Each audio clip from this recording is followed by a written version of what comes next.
right, we're live, I think.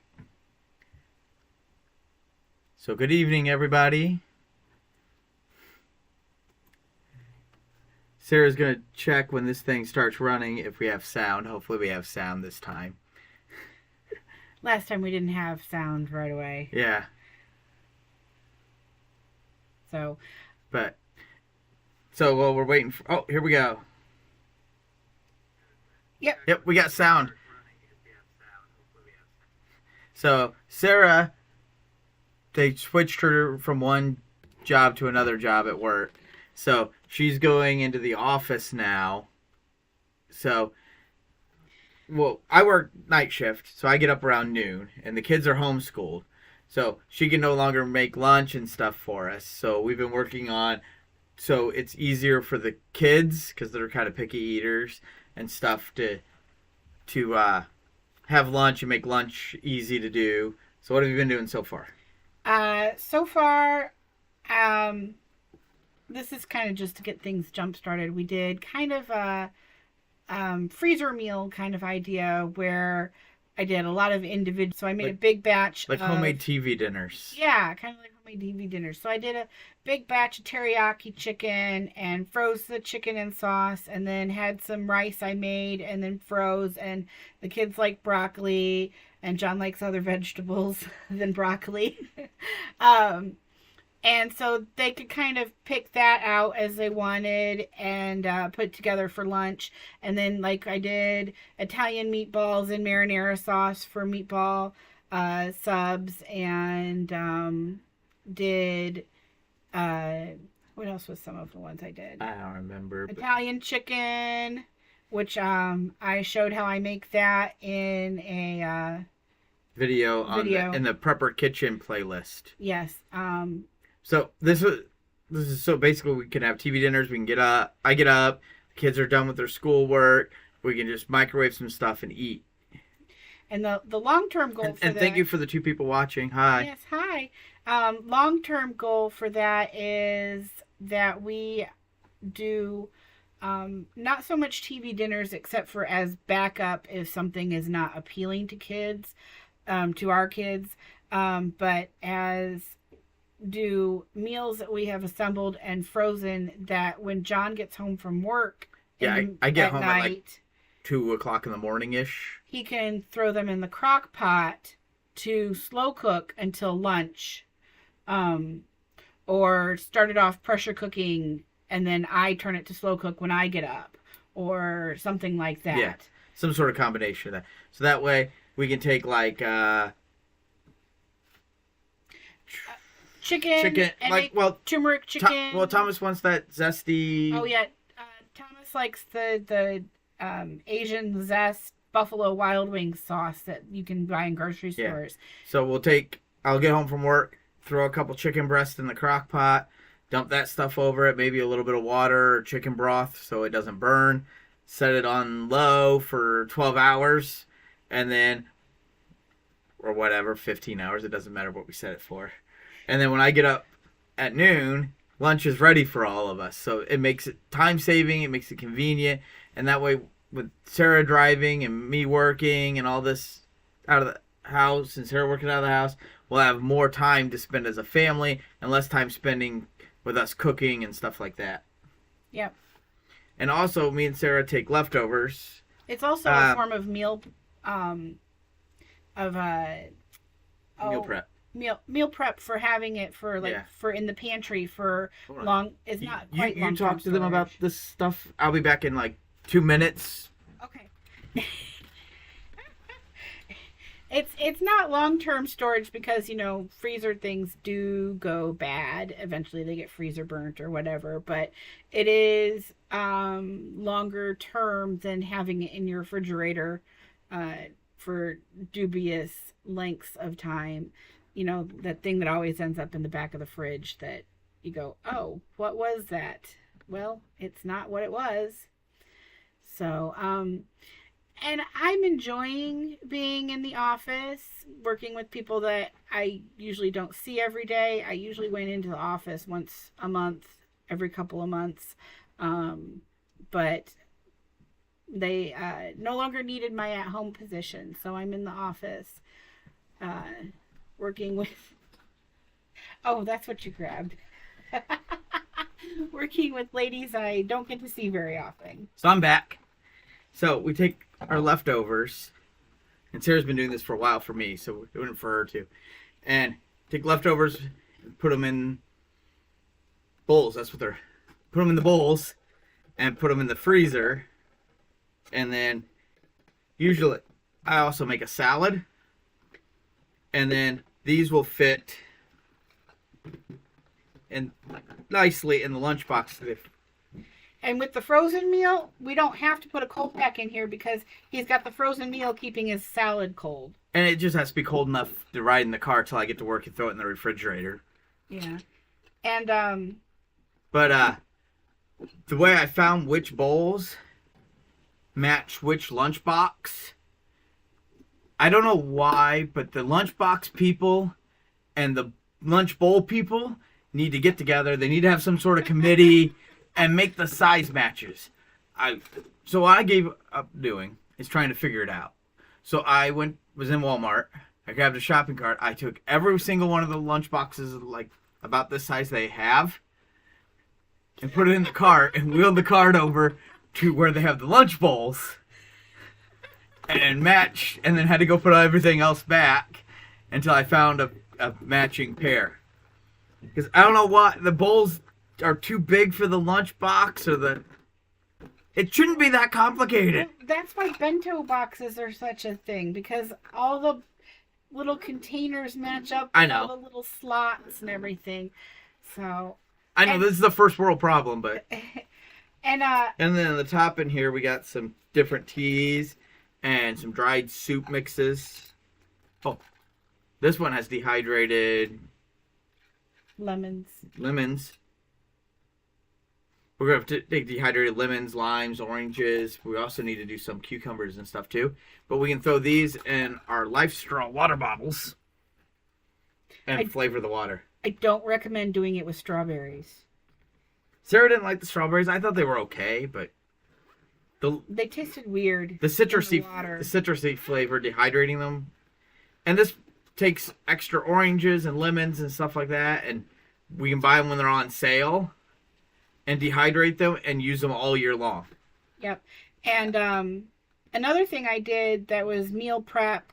A couple days ago, we had 50-degree weather, and it was really nice, and I felt like grilling. So I stopped by the grocery store, and I got a bunch of bratwurst and hot dogs and hamburger and chicken, and I grilled up a whole bunch of everything and did it all at once because I knew I wasn't going to feel like grilling or it was going to get cold again and make that not viable.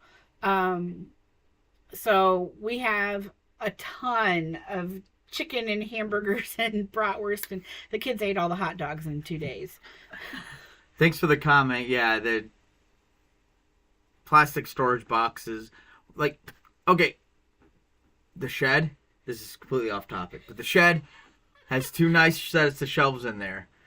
And the shelving spacing is designed so the storage totes fit in there, and you can't put crap on top of the totes, and everything's organized. And as we were buying totes, apparently Sterilite decided to discontinue our tote. There's a whole system of them. The different sizes stack on top of each other. They did. Yep. It was perfect. And then they discontinued it before we bought them all. So a handful of our totes don't match. And really that's no big deal, but it kind of aggravates me. I have a love-hate relationship with totes. We're going to slowly transition our plastic lunch containers to glass ones so that they last longer. But right now, plastic is the size that we found. Yeah, they make glass ones that's like same exact size. Yeah. We just have to order them. Okay. Well, you find them and you order them. Amazon has them. Put your link in the comments. Okay. So we know which one. Speaking of totes, so I have a bunch of camping gear before we got married. We bought some more camping gear. We got more camping gear than Any 4 humans should. We got enough to outfit a small scout group. So we're paring down and getting just what we need. And That you need a bag to put it in? We've got I got bags. plenty. Bags coming out our ears. We were talking about going through and getting rid of bags and stuff the other day, and when I was getting ready to do my video on water storage, I was looking for another bag that Sarah didn't even know I owned. I thought we'd found all the bags. No, and there's still other bags in the 1 ton at Rhonda's house. I'm sure there's bags in the RV too. I don't think there's any left in the RV. But for packing camping gear up, we got these 2 big totes. We're gonna buy It's 2. the size of a 2 more. foot locker with Yeah. wheels. They and a handle. are 31 by 17 by 13. So they'll fit 2 wide in the van. And they got these little, you can't really see it on the camera very well, but these notches so they don't slide around. They And stack really nice and they stay really nice stacked. wheels. So when they're loaded down, they should be easy to move. Hold on, we got a comment. Oh, you think it might not be a good idea to get the glass container? Yeah. That's true. I think they should be fine because we just put them in the car and then walk from the car to into the work. Yeah, I work in an office, so I'm not really putting Yeah. it under stressful conditions. And I just walk in the building, walk into the break room, and throw it in the refrigerator. Don't use throwing glass. Oh, I don't. Oh, I said it gently, but. But anyway, we're gonna have 4 of these totes, so they'll pack all of our camping gear in them, nice and neat. We can keep them in the closet, all stacked up. And then if we go camping, we just grab me and Sarah's, or me, Sarah, and Thomas's, me, Sarah, Thomas, and Daniel, whatever combination we need. Yep. Or if the kids are gonna, like when we go to the Self-Reliance Festival, the kids can yeah. take their 2 totes with them to their aunt and uncle's, and me and Sarah can take our 2 totes with us to Camden. Yep. And another thing, having these pre-packed, ready to go with all of our camping gear, is if there's some sort of chemical spill or something like what's going on in Ohio, we can throw these in the van and grab the cats and the kids and head out. If we have more time, we can load up milk crates full of food. Yep. And buckets full of food. We But we're trying to be more organized with everything. So, not only so we can find things, but we can find things when we need them, and we don't have to get the frustration of looking through for things, and don't waste time looking for things all the time. Yeah, and we are in a nexus of several different tracks, train tracks, so that could be a possibility. And 4-lane highway, like 200 feet that way. Yeah, and we've got 80, 90 not that far away. Yep. And we're downwind from a chemical, from a water treatment plant. Yeah, so it is plausible. Maybe not possible, but plausible. Yeah. That is a possibility. It's not something we're worried about happening, but if we have the camping gear, we should have it staged in a way. Not only does it make our life easier when we go camping, but will also make our lives easier if there is an emergency. When I lived with my late wife's mom, we had a tree fell in the house, and the fire department told us we couldn't stay in the house till we made sure the tree wasn't going to knock the house down. It ended up being fine, but me and April grabbed our bags and threw them in the car, grabbed the dogs, threw in the car. 30 minutes later, my mother-in-law was ready. We went to my parents' house to spend the night after the storm, and we get there.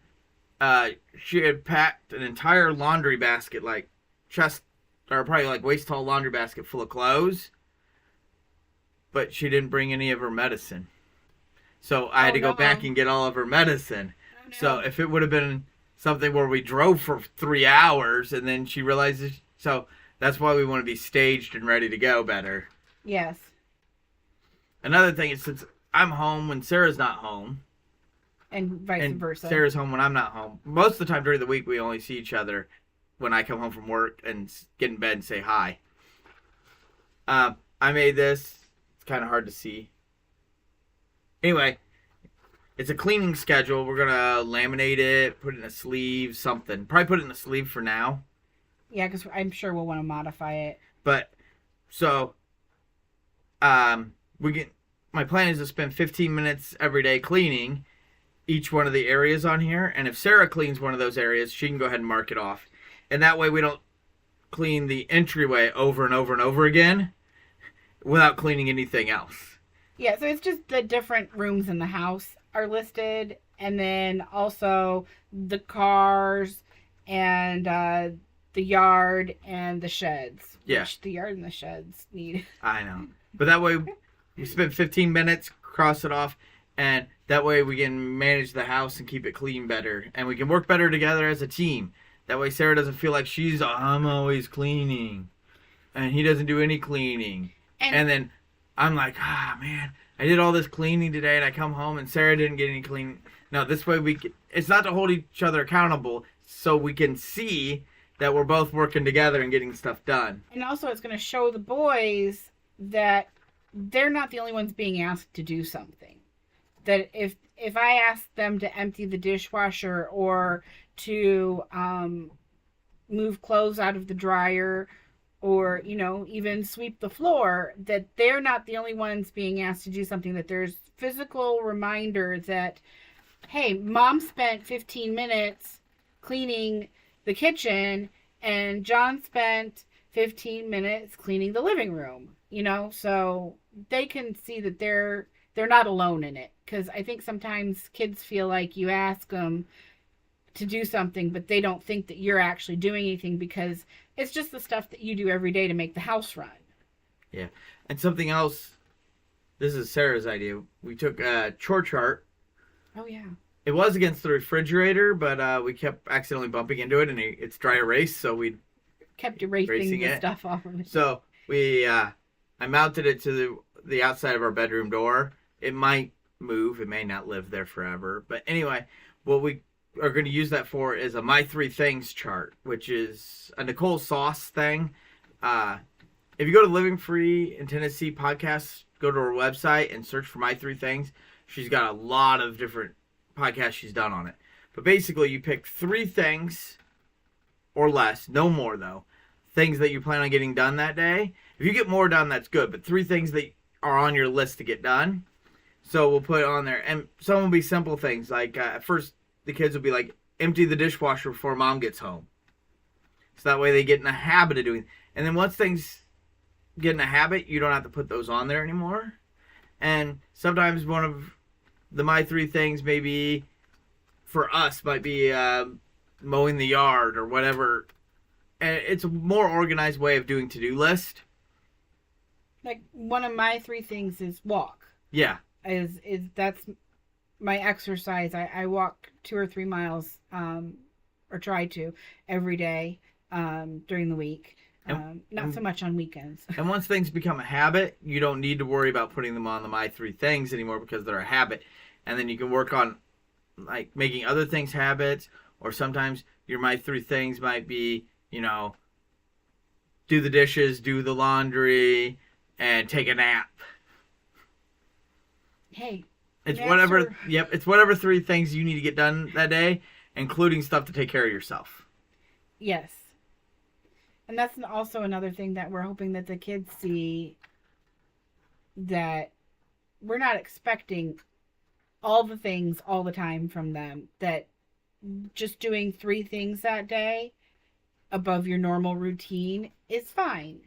Well, most people, the only things they do is they go to work, they eat garbage food. Well, I guess they do 4 things. They watch Kim Kardashian's butt, and they sleep. And I don't know. I don't even know if Keeping Up with the Kardashians on Kardashian, whatever they are. I don't even.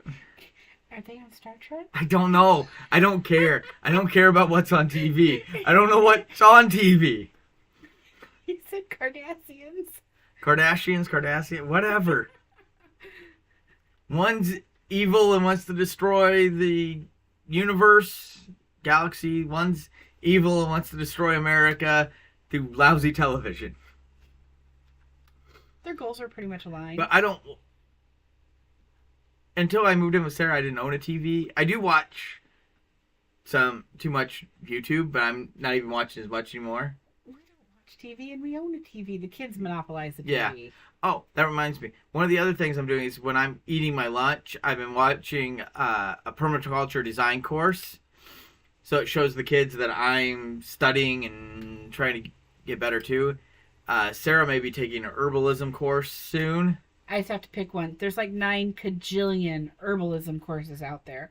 And eventually I'll probably take more than one, but trying to pick the first one. And when I'm done with my permaculture design course, I'm going to take an essay writing course and learn to write better. Because my spelling sucks, and that'll help my spelling. And it'll help me be able to express ideas and stuff better on paper. And I have an idea for some stuff I want to put on the website, and that will eventually become a book. So if I take an essay writing course, I can write all those essays, all those ideas out on essays, and make it into a book or several books. And did I tell you about that plan? Yes. Okay, so like Jordan Peterson's 12 Rules for Life. There's a bunch of other books that are like rules for life books. Jack Spirko at the Survival Podcast wrote one, and he was working on publishing it, and I don't know what happened to it. But basically like that, and when I decided, like, oh, I'm going to come up with 12 rules like that, one for each month, my list is like 50 rules long. But some of them, like the 10 Commandments, that's 10 rules.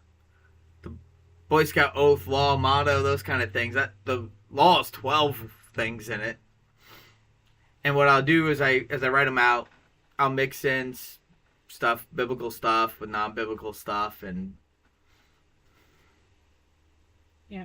And with the herbalism class, what I'm hoping to do is I like to try and remove as many chemicals from our lives as we can, and that includes medicines and things we use to keep ourselves healthy, as well as soaps, lotions, shampoos, lip balm, yeah, that kind of stuff. And we're not like, oh, you should never use modern medicine, you should do everything herbal. Oh no, because, sometimes the only thing that helps is modern medicine. Yeah, because like if we get in a car wreck and I got a yield sign in my spleen, do not give me any herbs. Take me to a doctor.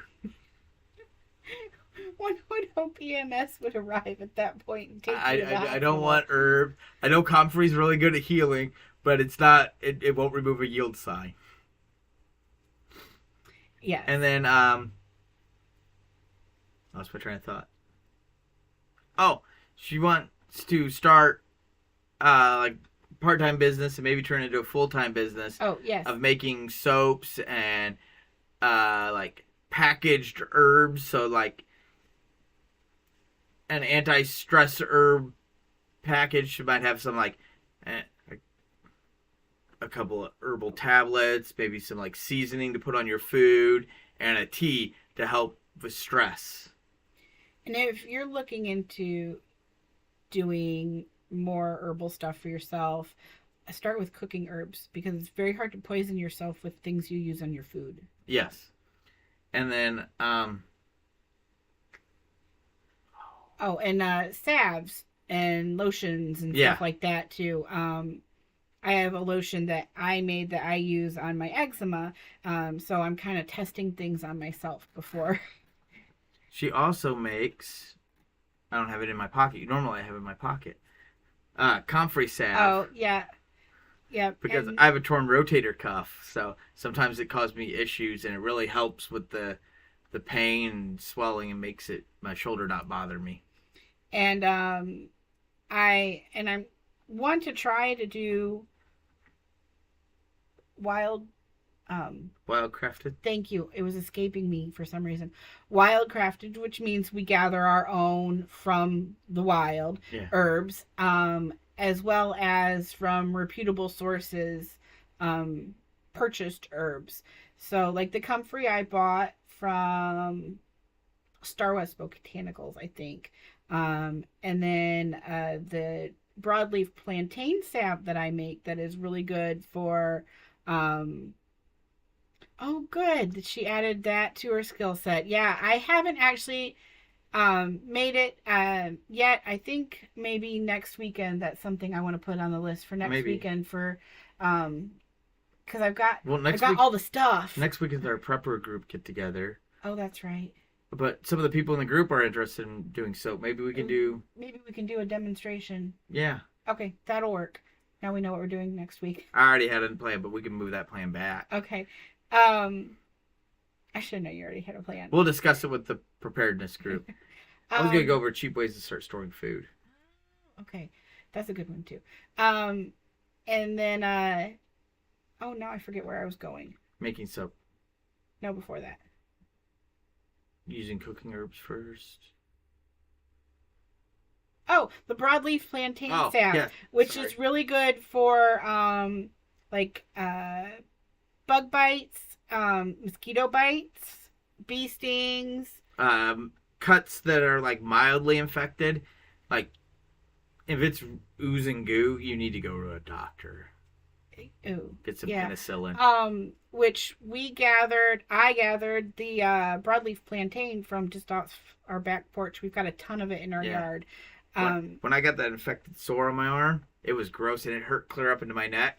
And I told my doctor, I'm like, hey, I told the guy at work, my boss at work, I'm like, hey, this is like Saturday, it was a little sore. Sunday, it was a little infected. Monday, after lunch, I had to leave work. This was before we met. Yeah, and the doctor's like, my boss is like, hey, you can't really just leave and go to the doctor. Like, we're really short-handed. I look down, my arm's all swollen up and red. And I'm like, I'm going to be short-handed. And he looks at me, he's like, go to the doctor. And I ended up having to go to the ER, and they gave me 2 antibiotics to take home and an IV of 2 different antibiotics. And he's like, gravy. He's like, I probably got stabbed with a thorn, helping my grandma clean up her yard. Oh, probably. But they told me the doctor's like, well, you don't have a problem. You're not in trouble yet. He's like, tomorrow or the next day you'd be in serious trouble. If you let it go a couple more days, we'd be amputating. Oh, good grief. Yeah. Well, I'm glad you went. Yeah, I love antibiotics. Do you know Calvin Coolidge is... So, 100 years ago, Calvin Coolidge's oldest son, he was the president, so his oldest son was playing tennis. Oh, yeah. And got a blister. And even though he's the president, he had access to all the medicine in the world, and his son died from a blister getting infected. So, like, people have no idea how good we have it these days. No, they really don't. And, well, you do have to be careful with antibiotics because, you can create a superbug. They save people's lives. They do save people's lives. They're overprescribed, but they're great to have around. Yeah. All right. So I think that's about everything we got planned out to talk about, and then some more. Yep. Yeah. So, go ahead. Tonight's a short one. Yep. So that's about it for tonight. We're gonna go feed the kids. Oh, real quick, do you want to just say what we're... Yeah. So we've been working on, this list. I'm holding it the wrong way. There we go. This list of, it's backwards and I'm not used to that in the camera. There we go. And the price, it's not $5 a week. It can't be $5 a week at today's prices. But we are up to week 7. Actually, I think that puts us ahead a week, doesn't it? I don't know. Whatever week we're on of the year. So this is a storage plan and you can just Google $5 a week storage plan, and this is pre-pandemic, pre-inflation. But so basically, you buy one thing off the list every week, and at the end of the year, you have a pretty good start So what we're doing, and we're gonna be doing a video about this every 3 months or so, Yeah. is we caught up as if we started on the first week of the year. Yep. So, like today, we were still catching up, but we bought 6 pounds of macaroni and 20 pounds of sugar. So, Yep. And like next week is 8 cans of tuna. And feel free to adjust this list. yeah, like if you can't eat tuna, you can substitute chicken or, some other potted or canned meat that you like, Yeah. or something equivalent that is equivalent storage. Like Yeah. we don't use a lot of cream of chicken soup, so we're going to be substituting something else for that. So, But yeah, this will help teach people that are that say, "Oh, it's too expensive. I can't store food because it's too expensive." This is one of the methods of cheaply storing food out there. Yep. And we're going to be doing videos on other methods, like every time you go to the grocery store, buy an extra box of noodles, and then eventually you'll have a whole bucket worth of noodles to put away. Like right now, we're buying oatmeal every time we go to the grocery store. Minute Oats every time we go, and then before long we'll have enough for a 5-gallon bucket of Minute Oats. Yep. So Another one is what they call copy canning. So if you do a meal journal, you figure out how much you use. Let's say you use 3 cans of green beans a month. You go to the grocery store to buy your 3 cans of green beans for February, and while you're there, you notice green beans are on sale. So you buy a couple extra, so you're spending the same amount on green beans as you normally would, and then you take those extra and store them. yeah, we have a can sorter. It's a guy locally made it and was selling it on Facebook. I found him, and it's first in first out system, and it so I have it marked, so when we get to a certain point, I want to start looking for them on sale. If it gets lower than that point, I need to buy some, and if it gets lower than that, I really need to buy some. Yep. So when we got the cleaning schedule, when we get the kitchen all cleaned up, we are going to do a video on how we store food in semi-organized manner. Yep. All right. So- Well, thank you for watching. Yep. Thank you. Thank you. Have a great weekend and a great week. And remember, we his people, I get that my tagline wrong on occasion. We his people will start rebuilding.